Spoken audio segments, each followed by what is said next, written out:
Hello बच्चों, तो last time पे हमने आप लोग को रिलेशन पढ़ाया था और रिलेशन में हमने बताया था डोमेन, कोडोमेन, रेंज। उसमें ये बताया गया था कि अगर कोई दो समुच्चय ए और बी हो, ए और बी कोई दो समुच्चय हो, इसका ग्राफिक बताया था। इसमें ग्राफ से कैसे इसको दिखाते हैं चित्र के द्वारा। ए में कोई एलिमेंट मान लीजिए 1 2 3 4 है, यहाँ पर एक्स वाई जेड यू ऐसे एलिमेंट हो, तो अगर एक और x का संबंध तो ऐसे लिख दिए थे, एक और y का संबंध तो ऐसे लिख दिए थे, 2 और z का संबंध वैसे कर दिए थे, 3 और z का संबंध वैसे कर दिए थे। तो इसको चित्र के द्वारा ऐसे दिखाते थे। और अगर एक का संबंध x से है तो इसको हम ऐसे छोटे कोष्ठक में लिख लिए थे। एक का संबंध y से भी है तो ऐसे लिख लिए थे। 2 का संबंध z से है तो इसको ऐसे लिख लिए थे। 3 का संबंध z से है तो इसको ऐसे लिख लिए थे। और कोई किसी का संबंध नहीं है। और फिर देखिए यहाँ पे ये 4 है और ये यहाँ पर u है।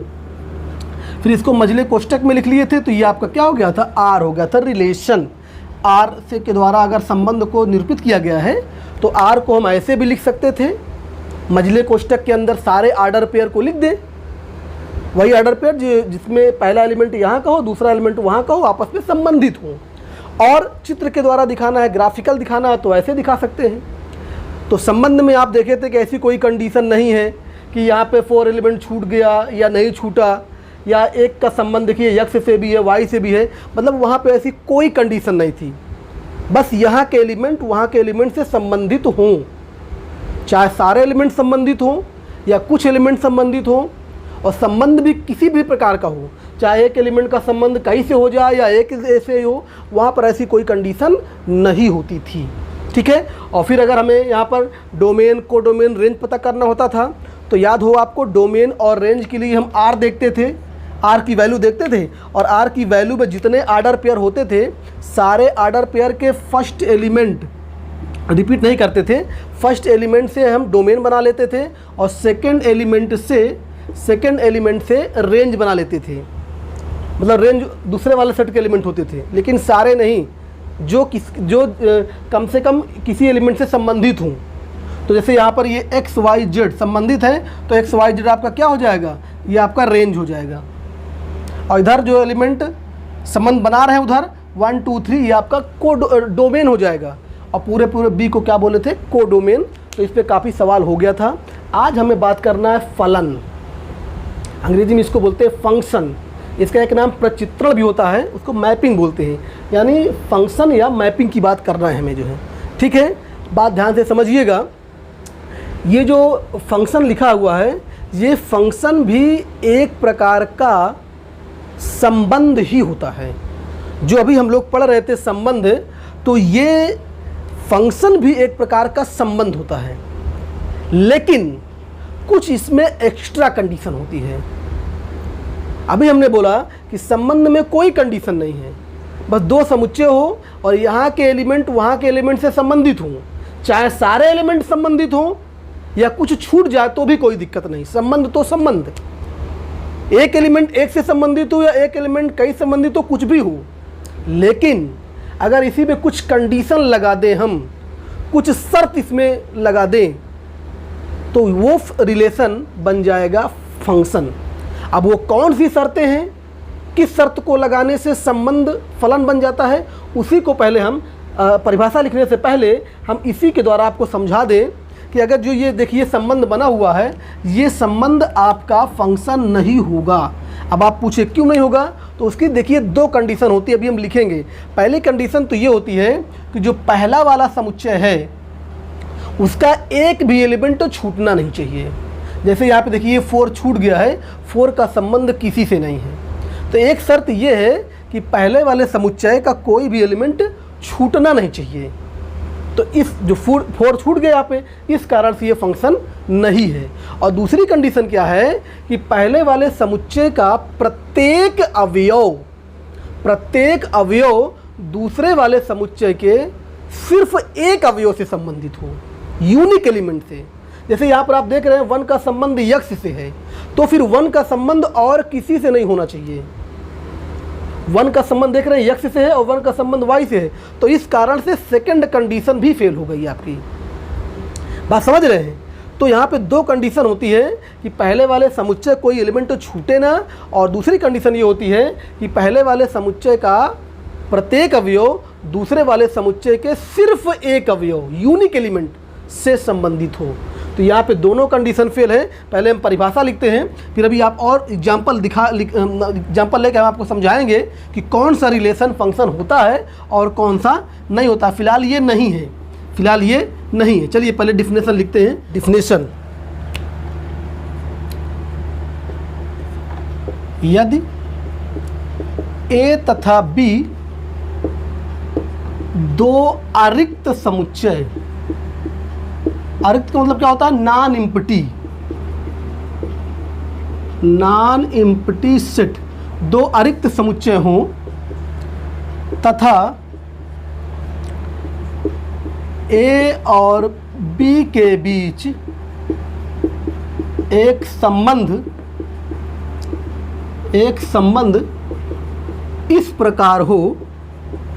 इस प्रकार हो कि समुच्चय ए का प्रत्येक अवयव, समुच्चय ए का प्रत्येक अवयव समुच्चय बी के अद्वितीय अवयव, क्या बोलते हैं इसको? यूनिक एलिमेंट से संबंधित हो। तो उस संबंध को ए से बी तक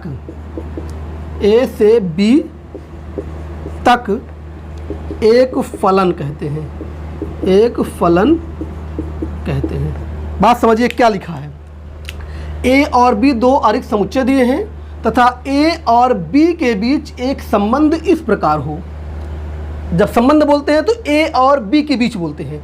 ए और बी के बीच एक संबंध इस प्रकार हो कि समुच्चय ए का प्रत्येक अवयव, देखिए समुच्चय ए का प्रत्येक एलिमेंट, ईच एलिमेंट ऑफ ए, समुच्चय बी के अद्वितीय अवयव से, बी के अद्वितीय अवयव से यानी यूनिक एलिमेंट से।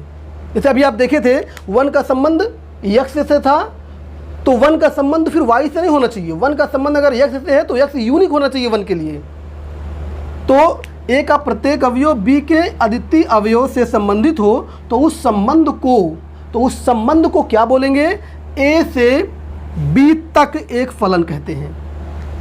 तो बात समझिए, अगर एक्स्ट्रा कंडीशन हो गई, और एक्स्ट्रा कंडीशन में यही दोनों कंडीशन, पहली कंडीशन क्या कि ए का कोई भी एलिमेंट तो छूटे ना, और दूसरी कंडीशन ये है कि वह एलिमेंट बी के सिर्फ एक एलिमेंट से संबंधित हो। तो ये अगर दो एक्स्ट्रा कंडीशन किसी संबंध में सेटिस्फाई हो रहा है तो उस संबंध को अब हम क्या बोलेंगे? फलन बोलेंगे। एक नया नाम हो गया फलन। और जब फलन बोलेंगे तो बोलने के तरीका बदल जाएगा। क्या कहेंगे कि उस संबंध को ए से बी तक एक फलन बोलेंगे। जब संबंध बोलते हैं, बात समझिए, जब संबंध होता है तो ए और बी के बीच बोलते हैं। जब ए और बी के बीच में जब संबंध तक सीमित है तो उसको कैसे पढ़ते हैं? ए और बी के बीच संबंध। लेकिन अगर वही संबंध फलन बन गया तो उसको बोलेंगे फलन, क्या बोलेंगे? ए से बी तक फलन। तो देखिए यहाँ पर एक नोटेशन भी चेंज हो रहा है। एक ये देखिए, यहाँ से लेकर यहाँ तक समझिए, ये नोटेशन भी चेंज है। अगर सिर्फ संबंध है तो इस तरह लिखेंगे, अगर ए और बी के बीच संबंध है तो उसको ए और बी के बीच संबंध लिखते हैं। लेकिन फलन है तो बोलेंगे ए से बी तक फलन। नोटेशन चेंज हो गया।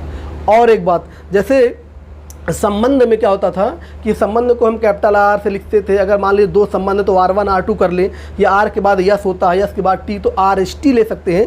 उसी प्रकार इसके लिए यहाँ पर फलन के लिए जो नोटेशन होता है, तो फलन को सामान्यतः FGH आदि अक्षरों द्वारा प्रदर्शित करते हैं। फलन को सामान्यतः FGHI, कैपिटल आई भी कभी कभी लिख लेते हैं, आदि अक्षरों द्वारा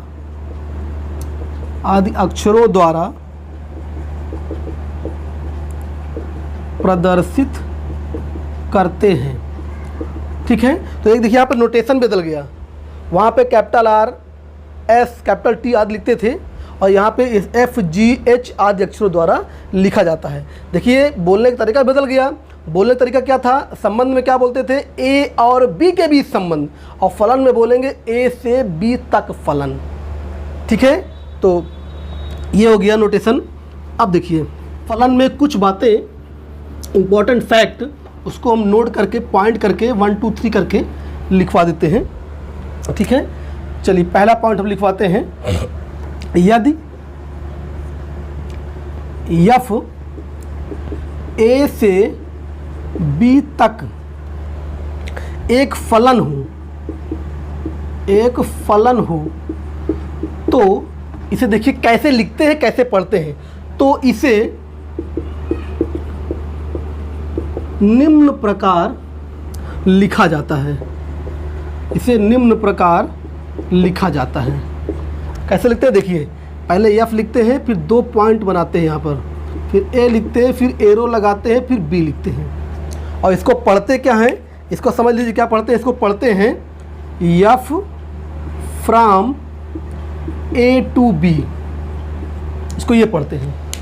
बात समझिएगा, अगर एफ एक फलन है तो इसको कैसे लिखेंगे, अगर ए से बी तक फलन है तो ऐसे लिखेंगे f from a to b. अब यहाँ पे आप 2 पॉइंट देख रहे हैं, इसको यहाँ पर आप फ्रॉम पढ़ रहे हैं, और अगर आपको याद हो सेट थ्योरी में आपने इसी को सच दैट पढ़ा था, लेकिन तब ये पॉइंट कहाँ लगे थे दोनों, ये मजले कोष्टक के अंदर और अवयव के आगे लगता था। जैसे ऐसे होता था, ऐसे यक्स, तब इसको सच दैट बोलते थे। यानी अगर किसी अवयव के आगे लगा है तब उसको सच दैट बोलेंगे हम, और लेकिन अगर यही चिन्ह किसी फंक्शन के आगे लिखा है तो उसको हम फ्रॉम पढ़ेंगे। तो यह फ्रॉम ए, और इस तीर को हम टू पढ़ेंगे। इसका हिंदी मतलब क्या हुआ, इसका हिंदी मतलब देखिए लिखा है यफ ए से बी तक एक फलन है। ये जो लिखा हुआ है इसका हिंदी मतलब क्या हुआ कि यफ ए से बी तक एक फलन है। पढ़ते कहते हैं f from a to b, Hindi में यफ ए से बी तक एक फलन है। तो बात समझिएगा, जब ये फलन है तो इसका नोटेशन ये हो गया, और अगर यही यफ संबंध होता, संबंध तो है ही ऑलरेडी ये, तो इसको हम संबंध के लिए ऐसे लिखते थे, f subset a cross b लिखते थे। भाई कोई भी फलन वो संबंध तो है ही है, तो अगर उसको किसी क्वेश्चन में संबंध के नोटेशन से लिख दिया जाए तो उसमें आप कंफ्यूज मत होइएगा। अगर ऐसे मान लीजिए कहीं लिखा है तो आप उसको गलत साबित नहीं कर सकते, भाई ये भी सही लिखा है। क्यों? क्योंकि यफ जो आप फलन बोल रहे हैं, फलन संबंध तो ऑलरेडी है ही है। अभी आप परिभाषा में क्या देखे थे कि ऐसा संबंध जिसके द्वारा एक का प्रत्येक अवयव बी के अद्वितीय अवयव से संबंधित हो, तब उसको आप फलन बोल देंगे उस संबंध को। तो वो संबंध तो ऑलरेडी था, संबंध में कोई कंडीशन नहीं है, संबंध ऑलवेज हो जाएगा। और उसी में अगर ये 2 एक्स्ट्रा कंडीशन हो गई तो उसका नया नाम फलन हो गया। तो जो फलन जिसको आप कह रहे हैं वो संबंध तो ऑलरेडी है, और जब वो संबंध है तो संबंध के नोटेशन से लिख देंगे तो कोई दिक्कत नहीं है।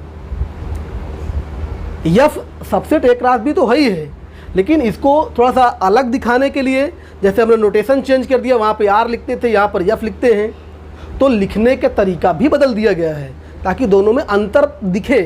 जब तक संबंध है सिर्फ तो उसको ऐसे लिखेंगे, और अगर वही संबंध सर्टेन कंडीशन को होल्ड करके फलन बन गया तो उसको ऐसे लिख देंगे। बात समझ में आया? पढ़ने का तरीका भी अलग हो गया। वहाँ पे बोलते हैं अगर ये सिर्फ संबंध तक सीमित है तो इसको बोलेंगे हम कि यफ ए और बी के बीच एक संबंध है, लेकिन यही संबंध अगर फलन की कंडीशन सेटिस्फाई कर लिया तो इसको हम भिन्न तरीके से बोलेंगे। क्या बोलेंगे? यफ ए से बी तक एक फलन है। बात समझिएगा, नोटेशन भी चेंज हो गया, लिखने का तरीका भी चेंज हो गया, और उसको बोलने का तरीका भी अलग हो गया। इसको नोटेशन आर होता था, यहाँ पे एफ हो गया, नोटेशन हो गया।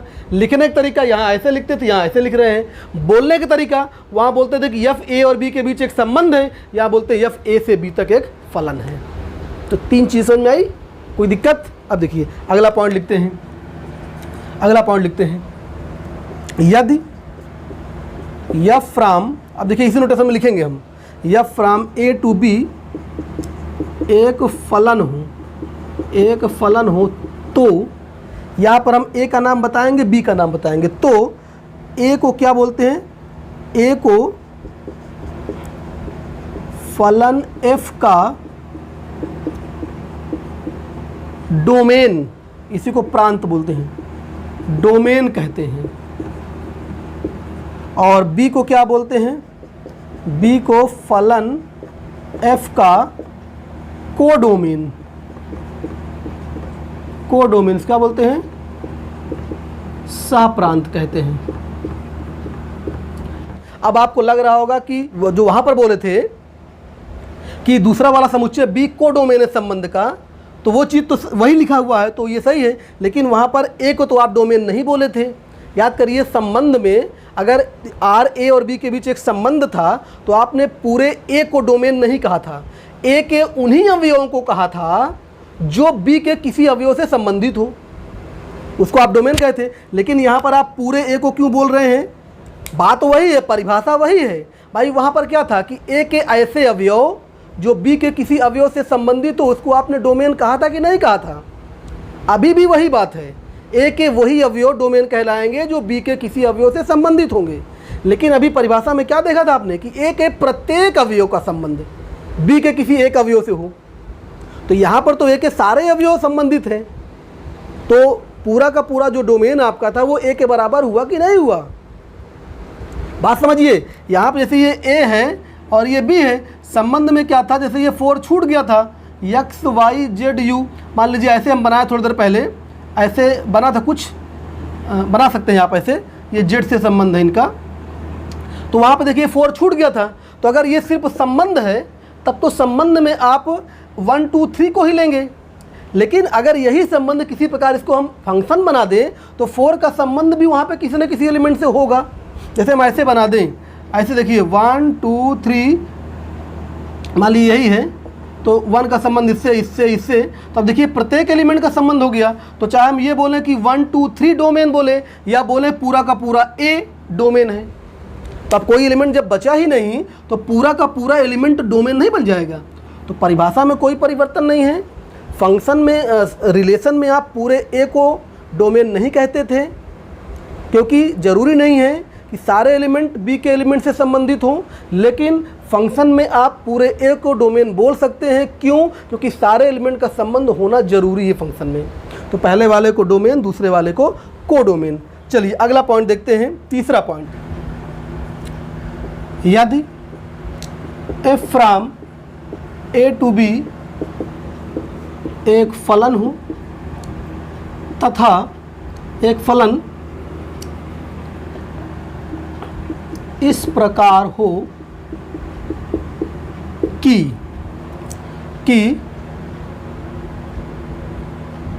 समुच्चय ए का अवयव x समुच्चय b के अवयव y से संबंधित हो। भाई फलन है तो संबंध तो है ही वो। तो इस प्रकार एक फलन है कि समुच्चय ए का एक अवयव, ऐसे लिख दें, एक अवयव x समुच्चय b के एक अवयव y से संबंधित हो, तो इसे निम्न प्रकार लिखा जाता है। कैसे लिखेंगे? देखिए, इसको ऐसे लिखते हैं, f x equal to y, इसको ऐसे लिखते हैं। थोड़ा ग्राफ देखिए, चित्र। हमने क्या कहा कि ये एक समुच्चय ए है, एक समुच्चय ये बी है, और इनके बीच में एक संबंध है, क्या सॉरी एक फलन है यफ, एक फलन है यफ ये। और ये फलन क्या करता है? यहाँ के प्रत्येक एलिमेंट को वहाँ के सिर्फ एक एलिमेंट से संबंधित करता है। मान लीजिए यहाँ पर एक एलिमेंट x है और एक एलिमेंट यहाँ पर y है, तो x का संबंध y से हो रहा है इस फलन के द्वारा, इस संबंध के द्वारा। तो अगर ऐसा है तो हम इसको इस प्रकार लिखते हैं, अर्थात डोमेन वाले एलिमेंट में f लगा दें तो वो बराबर किसके हो जाएगा? जिससे उसका संबंध हो। तो fx बराबर y, इस प्रकार इसको लिखा जाता है। फॉर एग्जाम्पल जैसे मान लीजिए यहाँ पर ऐसे बना हो 1 2 3, यहाँ पे x y z ऐसे लिखा हो, ऐसे बना दे हम ऐसे, तो देखिए 1 का संबंध x से है और फंक्शन का नाम मान लीजिए f है। एग्जाम्पल के लिए 1 का संबंध किससे है? यक्स से है। अच्छा, पहले आप इस चित्र में पहले ये डिसाइड करके बताइए कि ये जो चित्र बना हुआ है ये संबंध फलन है कि नहीं है। इसी एग्जाम्पल में आपको ये चेक करना सिखा दें कि अगर ग्राफ के द्वारा बना हुआ है कोई संबंध, तो आप उस संबंध को चेक कर लें कि वो फलन है कि नहीं है।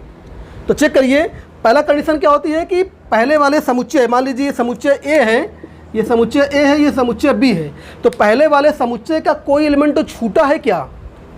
प्रत्येक एलिमेंट वहाँ के किसी न किसी एलिमेंट से संबंधित है कि नहीं है। तो आप देखें तो 1 का संबंध भी दिख रहा है, 2 का संबंध भी दिख रहा है, 3 का संबंध, यानी पहली कंडीशन सेटिस्फाई है। पहले वाले समुच्चय का कोई भी एलिमेंट तो छूटना नहीं चाहिए। देख लीजिए नहीं छूटा है। दूसरी कंडीशन क्या है? दूसरी कंडीशन ये है कि पहले वाले समुच्चय के प्रत्येक अवयव का संबंध दूसरे वाले समुच्चय की यूनिक एलिमेंट से होना चाहिए, सिर्फ एक एलिमेंट से होना चाहिए। जैसे देखिए 1 का संबंध किससे है? आप देखें उधर, बताएं 1 का संबंध किससे है? बोले यक्स से है। अब आप स्वयं से क्वेश्चन करिए कि 1 का संबंध और किसी से है क्या? 1 का संबंध यक्स से है, तो 1 का संबंध और किसी से है क्या? आंसर मिलेगा नो। तो इसका मतलब 1 का संबंध सिर्फ यक्स से है, यूनिक एलिमेंट से है। अब देखिए 2 का संबंध किससे है? आंसर मिला यक्स से। फिर क्वेश्चन करिए अपने आप से कि 2 का संबंध और किसी से है क्या? आंसर मिलेगा नो। 2 का संबंध यूनिक एलिमेंट यक्स से है। तो इसका मतलब 1 का संबंध भी एक एलिमेंट से है, 2 का संबंध भी एक एलिमेंट से है, और 3 का संबंध देखिए y से है और किसी से नहीं है। तो इसका मतलब कि पहले वाले समुच्चय का प्रत्येक एलिमेंट वहाँ पर सिर्फ एक एलिमेंट से संबंधित है। तो इसका मतलब ये जो चित्र बना हुआ है रिलेशन का, ये फंक्शन है। और इसको आप कैसे लिख सकते हैं? इसको आप ऐसे लिख सकते हैं, f from a to b एक फलन है। अगर आपने चेक कर लिया तो इसको आप ऐसे लिख सकते हैं। और 1 का संबंध यक्स से है, तो इसको आप ऐसे लिख सकते हैं, f1 = x लिख सकते हैं। 2 का संबंध यक्स से है, तो इसको लिख सकते हैं f2 = x। डोमेन वाले एलिमेंट में f लगाइए और उसको किसके बराबर कर दीजिए? कोडोमेन के उस अवयव के बराबर कर दीजिए जिससे उसका संबंध हो। तो f जैसे 3 में है, 3 में आप f लगाइए और f3 किसके बराबर हो जाएगा? जिससे 3 का संबंध y से है, देखिए y से है। तो इसको हम ऐसे लिख सकते हैं, ठीक है। अब देखिए जैसे यहाँ पर आप देख रहे हैं कि z छूट गया है b वाले में, कोई बात नहीं। हमने कहा ना कि आपको सिर्फ 2 कंडीशन चेक करना है। पहली कंडीशन, पहले वाले समुच्चय का कोई भी एलिमेंट तो छूटना नहीं चाहिए, और दूसरी कंडीशन क्या है कि प्रत्येक एलिमेंट का संबंध वहाँ पर सिर्फ एक एलिमेंट से होना चाहिए। तो बस उधर एलिमेंट छूटे या ना छूटे, इससे आपको कोई दिक्कत नहीं है। तो ये हमने चेक करना भी सिखा दिया आपको इसी एग्जाम्पल की मदद से कि रिलेशन फंक्शन है, और ये नोटेशन बता दिया जो है, ठीक है। अब देखिए इसी नोटेशन में एक बात हम आपको बताएं, डोमेन का जो एलिमेंट कोडोमेन के जिस एलिमेंट से संबंधित होता है, इनका नाम आपस में होता है। जैसे यहाँ पर आप देख रहे हैं कि यक्स का संबंध y से है और y उधर है, तो उधर वाले एलिमेंट अर्थात दूसरे वाले सेट के एलिमेंट को बोलते हैं इमेज, प्रतिबिंब बोलते हैं। किसका? यक्स का। तो इसी नोटेशन में हम कुछ आपको नामकरण बताएं। यहाँ पर जो उधर वाला एलिमेंट है y, 2 बातें यहाँ पे बताएं हम आपको, 2 बातें। y, और देखिए y ही बराबर किसके? fx के बराबर है। या पहले ऐसे लिख दें हम, y जो देख रहे हैं y, इसको क्या बोलते हैं? y को x का प्रतिबिंब, प्रतिबिंब इमेज कहते हैं, ठीक है। उधर वाले दूसरे वाले सेट यानी कोडोमेन वाले एलिमेंट को। और यक्स को क्या बोलते हैं? यक्स को y का प्री इमेज बोलते हैं, यानी प्रतिलोम प्रतिबिंब, प्रतिलोम प्रतिबिंब, यानी इसको बोलते हैं प्री इमेज, प्री इमेज कहते हैं। तो यहाँ पे आप 2 बातें समझिए। अगर यक्स का संबंध y से है और ये फंक्शन है, तो दूसरे वाले को आप क्या बोलेंगे? दूसरे वाले को इमेज बोलेंगे, और पहले वाले को क्या बोलेंगे? प्री इमेज बोलेंगे।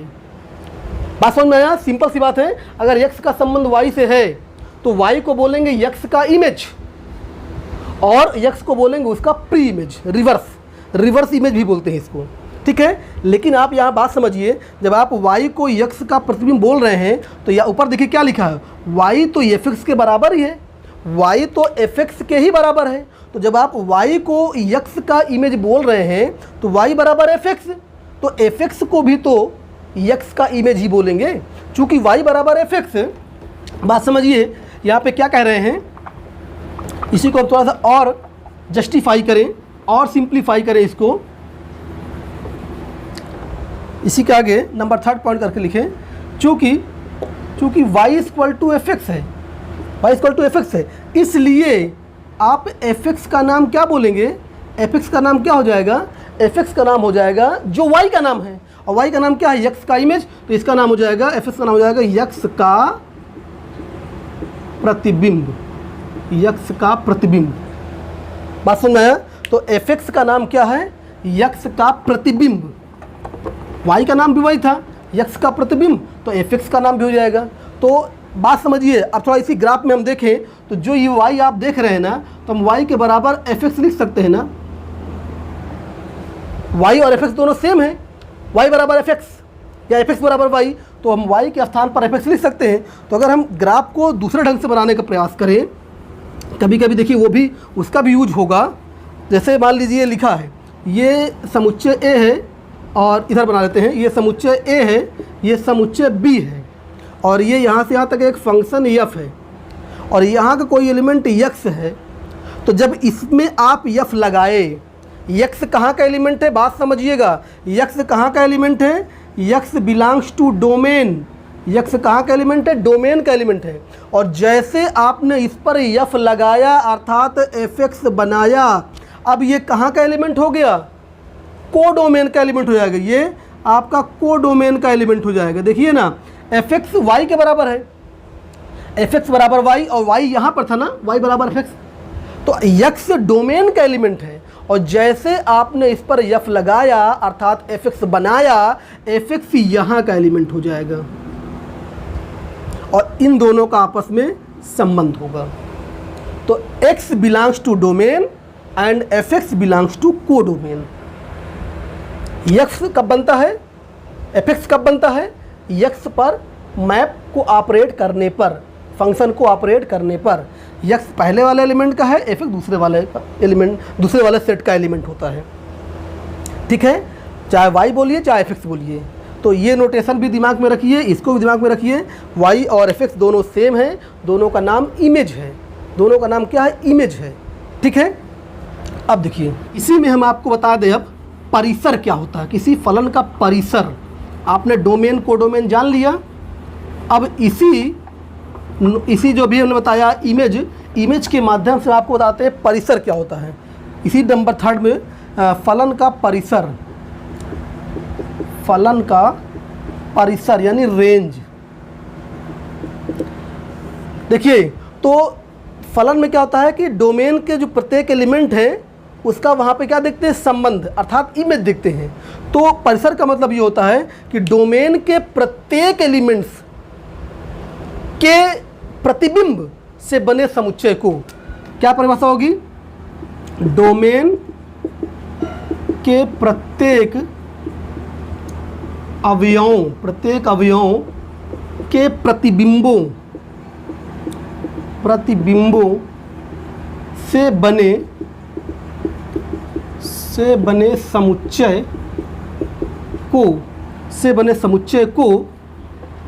समुच्चय को फलन का परिसर कहते हैं, फलन का परिसर कहते हैं। यदि f from a to b एक फलन हो तो f क्या बोलते हैं, f को f का परिसर कहते हैं। ये देखिए कि नोटेशन मिल गया आपको। ए को क्या बोले थे, डोमेन, बी को क्या बोले थे, कोडोमेन, और एफ ए को क्या बोल दिया, परिसर। अभी आपने देखा था किसी भी एलिमेंट में आप एफ लगाएं तो प्रतिबिंब बन जाता है, ए के किसी एलिमेंट में आप एफ लगाएं तो प्रतिबिंब बन जाता है, और अगर पूरे के पूरे ए में लगा दें एफ तो पूरे ए का प्रतिबिंब हो गया। पूरे डोमेन ए का प्रतिबिंब हो गया। और वही तो लिखा है कि प्रत्येक अवयव के प्रतिबिंब से जो समुच्चय बनेगा उसको आप परिसर बोलेंगे। तो एफ ए की क्या परिभाषा बन जाएगी यहाँ पर? एफ ए के अंदर कैसे एलिमेंट होंगे? एफ ए के अंदर ऐसे एफ एक्स होंगे such that x belongs to a, यानी एक्स के अवयवों का प्रतिबिंब एक्स ए का एलिमेंट है और एफ एक्स कहाँ का एलिमेंट है? जरा देखिए तो एफ एक्स कहाँ का एलिमेंट है? F x belongs to b का हो जाएगा ना, एफ एक्स बी का एलिमेंट होगा। इसके अंदर ऐसे f x belongs to b होंगे सच दैट कि एक्स ए का एलिमेंट है, यानी एक्स के जो एलिमेंट हों उनका एफ एक्स अर्थात उनका प्रतिबिंब बस इसके अंदर रख दीजिए, बस सारे एलिमेंट का प्रतिबिंब रख दीजिए, वो क्या कहलाएगा? आपका परिसर कहलाएगा। और परिसर का नोटेशन क्या होता है? F A. कोई बताए हमें ये जो एफ ए आप देख रहे हो, ये एफ ए ये बी का सबसेट है कि नहीं है? भाई यहाँ पर बी के एलिमेंट है, सब यहाँ पर बी के एलिमेंट है, तो एफ ए बी का सबसेट ही तो होगा, या तो बी के बराबर हो जाएगा या तो उससे कम रहेगा, ज़्यादा तो होगा नहीं। तो f a is subset of b. तो यहाँ पे हम लिख सकते थे कि परिसर सदैव बी का सबसेट होता है, ये लिख दिया हमने। F a is always subset of b. B क्या है? कोडोमेन। यानी इसको शब्दों में अगर लिखें तो परिसर सबसेट होता है कोडोमेन का, ऑलवेज। ये बात तो खैर वहाँ पर भी थी, संबंध में भी ये बात लिखवाई गई थी। परिसर जो होता है रेंज, वो वहाँ पर भी कोडोमेन का सबसेट था, लेकिन ये नोटेशन वहाँ पर नहीं था जो है। ठीक है, तो ये हमने बता दिया आपको डोमेन, कोडोमेन, परिसर। संबंध का अलग बताए थे, इसका अलग बता दिया हमने। फलन का डोमेन, डोमेन का मतलब होता है कि ए, और कोडोमेन का मतलब बी, और रेंज का मतलब एफ ए। ठीक है, रेंज का मतलब एफ ए अर्थात सारे एफ एक्स का मान निकालना। जैसे मान लीजिए ये y बराबर कोई फलन है एफ, y बराबर एफ एक्स के रूप का लिखा हो, तो सारे x का मान निकालना आपका डोमेन कहलाएगा। To find out each value of x की सारी वैल्यू निकाल दो तो आपका डोमेन कहलाएगा। और अगर एफ एक्स की सारी वैल्यू निकाल दीजिए तो आपका क्या कहलाएगा? रेंज कहलाएगा। तो बाद में एक हम लेक्चर लेंगे, उसमें आपको फलन का डोमेन और रेंज निकालना सिखाएंगे। ये क्वेश्चन आता भी है। डोमेन का मतलब to find out a value of x की सारी वैल्यू निकालना डोमेन कहलाएगा, और उससे उनका प्रतिबिंब अर्थात एफ एक्स सारे प्रतिबिंब का मान निकालना क्या कहलाएगा? रेंज कहलाएगा। चलिए एक लास्ट पॉइंट बताएं हम आपको इसी में फंक्शन से रिलेटेड। जैसे मान लीजिए होता क्या है, एक लास्ट पॉइंट, जैसे f from a to b एक फलन दिया हो और ये कहे कि फलन निम्न प्रकार परिभाषित है, तो फलन की परिभाषा का मतलब क्या होता है? जैसे सेट की परिभाषा का मतलब होता है उनके अवयव बताना, तो फलन की परिभाषा का मतलब होता है कि डोमेन के सभी अवयवों का प्रतिबिंब बताना। बात समझिए ध्यान से, किसी फलन की परिभाषा का तात्पर्य यह होता है कि उस फलन के डोमेन के प्रत्येक अवयवों का इमेज बताना। ठीक है, एक फलन है, एक फलन की परिभाषा का तात्पर्य यह होता है कि डोमेन ए के प्रत्येक अवयवों का इमेज बताना। कोई आपसे पूछे कि फंक्शन की परिभाषा का क्या मतलब होता है, तो फंक्शन की परिभाषा का मतलब डोमेन के प्रत्येक एलिमेंट का इमेज बताना। अर्थात क्या कहा हमने? अर्थात हमने ये कहा कि for every x belongs to domain A, यानी ए के प्रत्येक अवयवों के लिए to find out value of f x का मान बताना। एक्स के प्रत्येक मान के लिए एफ एक्स का मान बताना क्या कहलाएगा? परिभाषा। ठीक है, तो जब भी कभी परिभाषा की बात होगी तो वो एफ एक्स का मान दिया रहेगा। ठीक है, जैसे कहे कि ए से बी तक एक संबंध निम्न प्रकार परिभाषित है, तो नीचे लिखेगा एफ एक्स बराबर समथिंग लिख देगा जो है। ठीक है, जैसे फॉर एग्जाम्पल एक एग्जाम्पल ले, जैसे मान लीजिए f from r to n एक फलन निम्न प्रकार निम्न प्रकार परिभाषित है, निम्न प्रकार परिभाषित।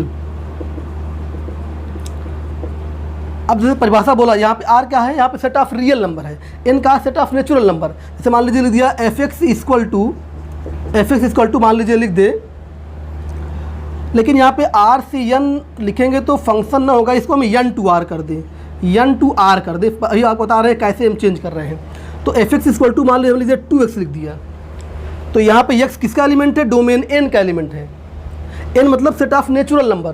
तो इसका मतलब ये हुआ कि x प्राकृतिक संख्या है और इसकी इमेज क्या होगी, इसको ऐसे बोलें तो x की इमेज यानी x किससे संबंधित है, 2x से संबंधित है।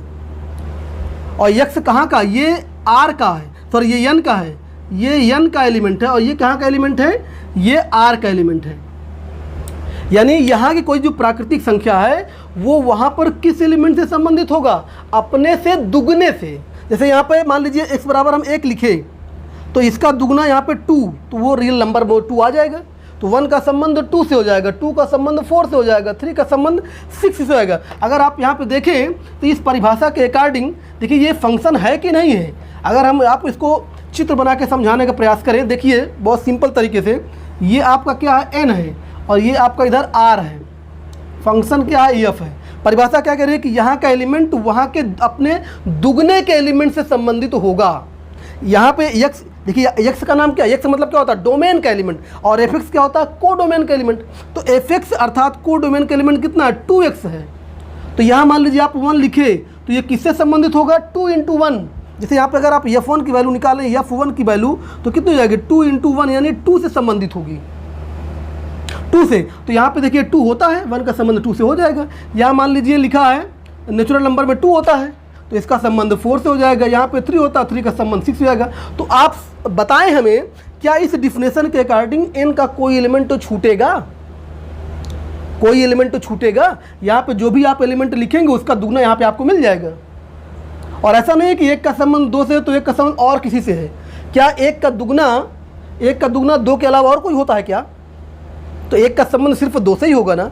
2 का दुगना 4 के अलावा और कोई होता है क्या, तो 2 का संबंध 4 से ही होगा। क्या यहाँ पे कोई एलिमेंट छूटेगा, मान लीजिए यहाँ पे आप फॉर एग्जांपल 100 लिख रहे हैं तो 100 का संबंध किससे होगा, 200 से हो जाएगा। तो यहाँ पे देखिए दोनों कंडीशन सेटिस्फाई है, यहाँ पे कोई एलिमेंट तो छूट भी नहीं रहा है और दूसरा सिर्फ एक एलिमेंट पर जा रहा है। तो इसका मतलब ये फंक्शन है, ठीक है। और जैसे यहाँ पे आप प्रत्येक एलिमेंट का निकालना है इमेज, 1 का निकालना है तो 1 की इमेज मतलब f1, जैसे x की इमेज fx होती थी ना, x की इमेज fx, तो 1 की इमेज f1, 2 की इमेज f2, 3 की इमेज f3। और यहाँ पे हम सबका मान निकाल सकते हैं। जैसे मान लो कोई पूछे कि 1 की इमेज बताइए, 1 की इमेज, तो अगर 1 की इमेज लिखना है तो नोटेशन होता है, 1 की इमेज नोटेशन होता है f1, और f1 की वैल्यू यहाँ से निकाल ले, ये निकाला हमने परिभाषा से, 2 हो जाएगी। अगर 2 की इमेज पूछे, 2 की इमेज बताइए कोई, तो 2 की इमेज का नोटेशन क्या होगा, f के द्वारा f2 होगा। और अगर आपको f2 की वैल्यू निकालना है तो परिभाषा में देखिए fx बराबर 2x, तो f2 बराबर 2 × 2 यानी 4 हो जाएगा। तो आप परिभाषा से भी निकाल सकते हैं। और जो हमने पहले लिख दिया था, ज़रा उसको हम समझाएं कि वो फंक्शन था ही नहीं। हमने पहले क्या लिख दिया था, हमने पहले जल्दीबाजी में ऐसे लिख दिया था। अब आप इसको समझ लीजिए कि अगर ये ऐसे लिखा है, इसको अलग समझिए, वो क्वेश्चन हो चुका, इसको अलग समझिए कि अगर ये ऐसे लिखा है तो क्या ये फंक्शन है, क्या ये रिलेशन फंक्शन है, तो आप इसको समझिए ये फंक्शन ही नहीं है। क्यों, क्योंकि यहाँ पे क्या कह रहा है कि x कहाँ का एलिमेंट है, रियल नंबर का है। और तो रियल नंबर का इमेज क्या है, अपने से दुगने पर जा रहा है, और वो दुगना कहाँ पे, प्राकृतिक संख्या में होना चाहिए। तो इसको आप ऐसे समझिए, क्या प्रत्येक वास्तविक संख्या का दुगना आपको यहाँ मिल जाएगा, क्या प्रत्येक वास्तविक संख्या का दुगना प्राकृतिक में मिलता है क्या। जैसे मान लीजिए आप x के स्थान पर -1 रख दें, -1 तो रियल नंबर होता है, तो अगर -1 का मान अगर आप निकालें, यहाँ -2 मिलेगा। x के स्थान पर -1 रखें तो -2 मिलेगा। तो क्या ये -1 की इमेज बन पाएगी, बात समझिए, क्या -1 की इमेज -2 बन पाएगी। इमेज कब बनता है, x की इमेज fx को आप कब बोलते थे, x की इमेज fx को आप कब बोलते थे, जब fx दूसरे वाले सेट में बिलोंग करता था। याद करिए x और y दो एलिमेंट लिए थे, y दूसरे में था, तब आप y को इमेज बोले थे। तो क्या ये -2 दूसरे वाले सेट में जा सकता है? नहीं जा सकता भाई, ये प्राकृतिक संख्याओं का समुच्चय है, इसमें निगेटिव संख्या होती ही नहीं है, तो -2 यहाँ पर जा ही नहीं पाएगा।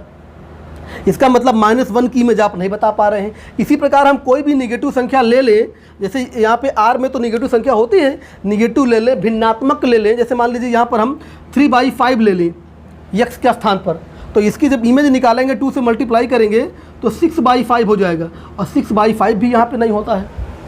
तो परिभाषा तो ये होती है कि प्रत्येक डोमेन के प्रत्येक एलिमेंट की इमेज बताना, तो यहाँ पे हम सारे एलिमेंट की इमेज बता ही नहीं पा रहे हैं, अर्थात वो एलिमेंट तो छूट जाएंगे, डोमेन वाले, निगेटिव वाले, भिन्नात्मक वाले छूट जाएंगे, और जब छूट गए तो फिर वो रिलेशन मैप नहीं होगा। तो ये मैप ही नहीं है, ये मैप ही नहीं है, ये फंक्शन ही नहीं है। कोई भी रिलेशन फंक्शन तभी होता है जब डोमेन का कोई भी एलिमेंट तो छूटने ना पाए। क्या आप प्रत्येक वास्तविक संख्या के इमेज को यहाँ दिखा पाएंगे? क्या प्रत्येक वास्तविक संख्या का दुगना यहाँ पर होता है? नहीं होगा, जो है यहाँ का मतलब नेचुरल नंबर। तो इस कारण से ये मैप ही नहीं है।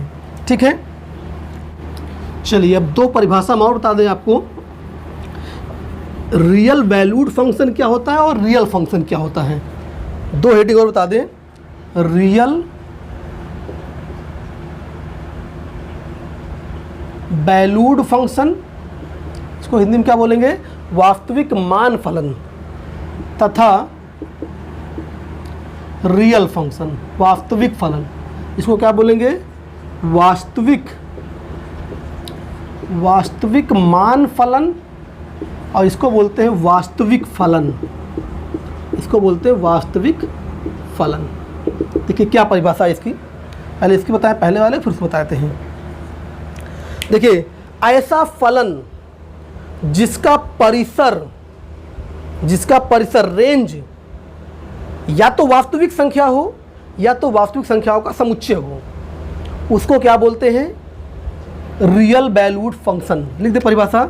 ऐसा, सिंपल सी परिभाषा, ऐसा फलन जिसका परिसर रेंज या तो वास्तविक संख्या हो या वास्तविक संख्याओं का कोई समुच्चय हो। आप जानते हैं वास्तविक संख्याओं का समुच्चय कौन होता है? प्राकृतिक संख्या, पूर्णांक संख्या, परिमेय संख्या, अपरिमेय संख्या, सब और संख्या होती हैं। तो या तो वास्तविक संख्या हो या वास्तविक संख्याओं का कोई उप समुच्चय हो। ऐसा फलन जिसका परिसर या तो वास्तविक संख्या हो या वास्तविक संख्या कोई उप समुच्चय हो, तो उसे रियल वैल्यूड फंक्शन अर्थात वास्तविक मान फलन कहते हैं। तो उसे वास्तविक मान फलन कहते हैं। कंडीशन कहाँ है? कंडीशन सिर्फ परिसर पर है, कंडीशन सिर्फ परिसर पर है। तो उसका परिसर क्या हो? उसका परिसर या तो वास्तविक संख्या हो और या तो वास्तविक संख्याओं का समुच्चय हो, अर्थात जो उसका मान मिले। परिसर का मतलब वही range, image, set of image, जो इमेज बन रही है दूसरे वाले सेट में, दूसरे वाले सेट में जो उसकी इमेज बन रही है, वो इमेज या तो पूरा का पूरा वास्तविक संख्या हो या तो उसका सबसेट हो। ठीक है, तो हमने क्या कहा? अर्थात जैसे मान लीजिए हमने कहा कि f from A to B एक फलन इस प्रकार है कि जो इसका परिसर होता है ना, परिसर को एफ ए से लिखते हैं, एफ ए। ये एफ ए क्या हो? या तो वास्तविक संख्या हो, एफ ए या तो वास्तविक संख्याओं का सबसेट हो, ये यानी एफ ए वास्तविक संख्याओं का सबसेट हो। ठीक है, तो हम क्या बोल देंगे कि रियल वैल्यूड फंक्शन है ये, यानी जो उसकी वैल्यू मिले वो रियल नंबर से बाहर ना जाए, या तो रियल नंबर हो या तो उसका कोई सबसेट हो, प्राकृतिक संख्या, पूर्णांक संख्या, परिमेय संख्या, अपरिमेय संख्या, ये सब हो, तो उसको हम क्या बोलते हैं कि वो रियल वैल्यूड फंक्शन है। और दूसरा क्या है? Real function. अब रियल फंक्शन के लिए कंडीशन क्या है कि ऐसा रियल वैल्यूड फंक्शन, मतलब वो रियल वैल्यूड तो हो ही, उसका जो इमेज है वो वास्तविक संख्या तो हो ही, उसका डोमेन भी अगर रियल हो जाए तो उसको क्या बोल देंगे, रियल फंक्शन। तो दूसरी परिभाषा क्या हो जाएगी, दूसरी परिभाषा कि ऐसा, देखिए रियल फंक्शन होने के लिए ये होना जरूरी है, इसकी परिभाषा क्या होगी कि ऐसा रियल वैल्यूड फंक्शन, ऐसा वास्तविक मान फलन जिसका डोमेन भी वास्तविक संख्या हो जाए, यानी परिसर भी और डोमेन भी दोनों, ऐसा फलन जिसका परिसर, जिसका इसी में लिख दें, जिसका परिसर तथा डोमेन, परिसर तथा डोमेन दोनों, अब की बार ऐसा फलन जिसका परिसर तथा डोमेन यानी रेंज एंड डोमेन या तो वास्तविक संख्या हो या वास्तविक संख्याओं का कोई उपसमुच्चय हो। परिसर तथा डोमेन लिख दे, दोनों में कंडीशन है, परिसर भी वास्तविक संख्या होनी चाहिए और उसका डोमेन भी वास्तविक संख्या होना चाहिए। तो सोचो, तो उसे वास्तविक फलन कहते हैं, तो उसे वास्तविक फलन कहते हैं। यानी जो ए है, ये भी ए भी आपका सबसेट आर हो, ये भी वास्तविक संख्या का उपसमुच्चय हो, और जो इसका परिसर एफ ए परिसर होता है, एफ ए अभी बताया थोड़ी देर पहले, एफ ए परिसर है और ए आपका डोमेन है, यानी domain and range both subset of real number, तो उसको आप बोल देंगे रियल फंक्शन बोल देंगे, वास्तविक फलन। अंतर समझ में आया, सिंपल सा अंतर है। वास्तविक मान फलन का मतलब सिर्फ कंडीशन परिसर पर है, परिसर अगर वास्तविक संख्या हो या उसका उपसमुच्चय हो तो आप बोल दोगे वास्तविक मान फलन, लेकिन वास्तविक फलन किसे बोलोगे आप, परिसर भी वास्तविक संख्या का उपसमुच्चय हो और डोमेन भी, दोनों अगर वास्तविक संख्याओं से ही लिए जाएं तो उस फलन को बोलते हैं वास्तविक फलन। ठीक है, जैसे फॉर एग्जाम्पल कुछ हम ले एग्जाम्पल,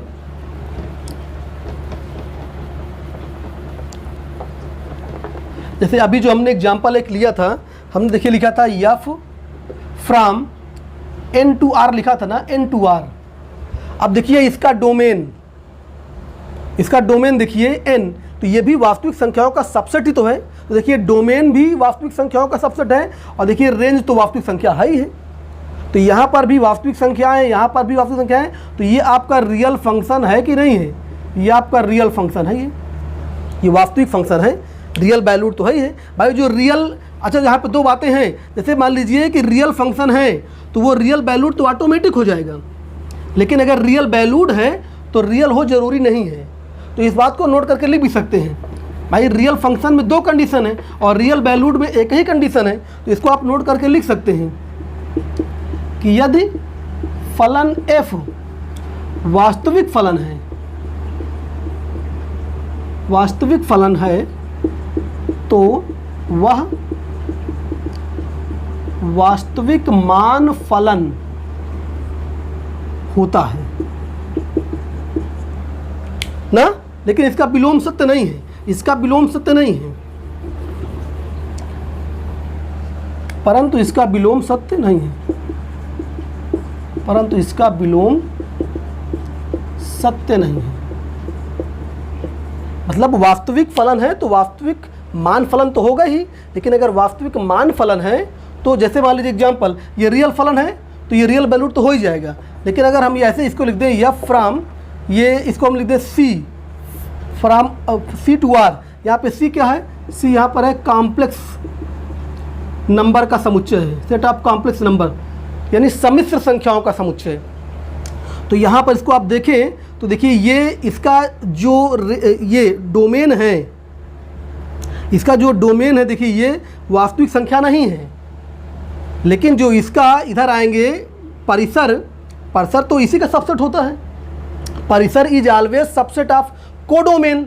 तो ये देखिए यहाँ पे वास्तविक संख्या है, तो परिसर यहाँ पर इसका जो रेंज है, परिसर तो सबसेट है रियल नंबर का, तो ये रियल वैल्यूड फंक्शन तो हो जाएगा, ये रियल वैल्यूड फंक्शन है, ये रियल वैल्यूड फंक्शन है ये, लेकिन ये रियल फंक्शन नहीं है, बट नॉट रियल फंक्शन क्यों नहीं है? क्योंकि जिसका डोमेन है वो रियल नंबर नहीं है, ये रियल नंबर का उपसमुच्चय नहीं है।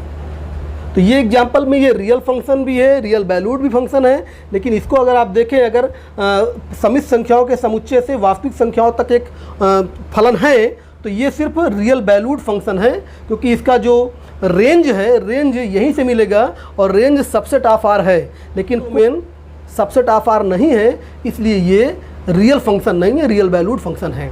तो real function is always real valued function, but total but all real valued function not necessary to be real function. ठीक है, तो आज क्लास यहीं पे समाप्त करते हैं।